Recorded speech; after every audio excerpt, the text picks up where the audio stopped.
गोव्यातली एक स्टुडंट कॉमर्समधून 11वी-12वी झाली, मग बी.कॉम केलं, मग त्याच्यानंतर 1 वर्ष एक नॅचरोपॅथीचा कोर्स केला. नॅचरोपॅथीचा कोर्स करता करता पंचकर्माची माहिती मिळाली म्हणून पंचकर्माचा कोर्स केला.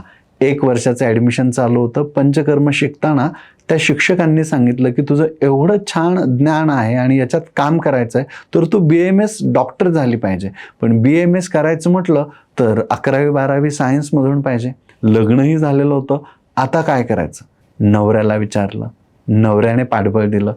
घरच्यांनी तयारी दाखवली. हिने सुद्धा मनाची तयारी केली. पुन्हा 11वी-12वी सायन्स साईडमधून कंप्लीट केली. त्याच्यानंतर BAMS पूर्ण केलं उत्तम मार्कांनी आणि नंतर आपला certificate course in ayurvedic cosmetology and trichology with modern aspect complete करून आज गोव्याला आयुर्वेदाचं मोठं छान सुंदर क्लिनिक टाकलं. ही असते जिद्द. तुम्हालाही मित्रांनो अशाच पद्धतीने जिद्दीने पछाडलेलं असेल, आयुष्यात काहीतरी वेगळं करून दाखवायचं असेल तर तुम्ही हा कोर्स नक्की केला पाहिजे.